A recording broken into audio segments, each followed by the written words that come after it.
धनंजय मुंडे हा औरंगजेबापेक्षा क्रूर वृत्तीचा माणूस असल्याचं त्यांनी म्हटलेलं आहे। औरंगजेबानं कधीही आपल्या बायका पोरांचे हाल केले नाहीत अशी व्यथा करुणा मुंडे यांनी एबीपी माझाशी बोलताना व्यक्त केली।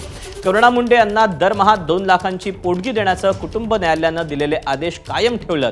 माझगाव सत्र न्यायालयानं धनंजय मुंडे यांची याविरोधात केलेली याचिका फेटाळून लावली। ही याचिका फेटाळून लावताना करुणा आणि धनंजय मुंडे यांचं नातं हे पती पत्नी सारखंच होतं, त्यामुळे करुणा मुंडे यांनाही धनंजय मुंडेंच्या स्तराप्रमाणेच आयुष्य जगण्याचा पूर्ण अधिकार असल्याचं कोर्टानं आपल्या निकालात अधोरेखित केलं।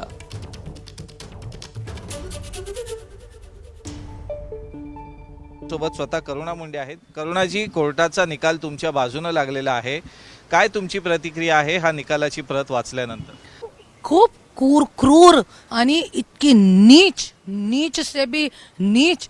मेरे को गाली बकने का नहीं है अधिकार अभी, नहीं तो मैं बोलूँगी इतनी नीचता आज तक पूरे भारत में मैं बोलूँगी।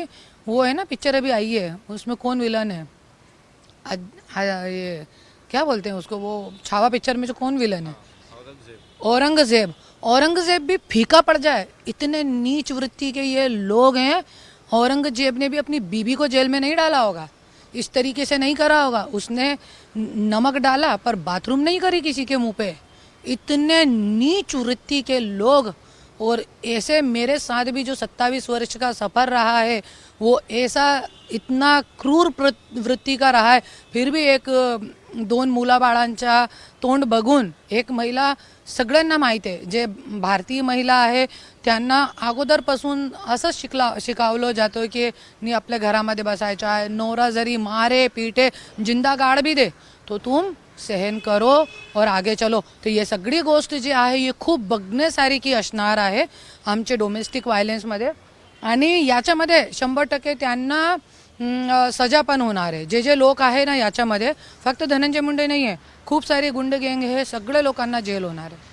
कोर्टाने आपल्या निकालात हे सुद्धा स्पष्ट केलेलं आहे की धनंजय मुंडे जो दावा करत होते की करुणा मुंडे यांच्याशी माझं कधीच लग्न झालेलं नाही आहे, पण कोर्टाने स्पष्ट केलं की जर लग्न झालं नव्हतं तर तुम्हाला 2 मुलं कशी झाली, नवरा बायको म्हणून एकत्र नांदल्याशिवाय अशी 2 मुलं होत नाहीत, त्यामुळे हा सुद्धा एक मुद्दा तुमच्या बाजूने लागला। ये खूप जितका आम्ही धन्यवाद मानू जज साहेबांच्या कमी आहे।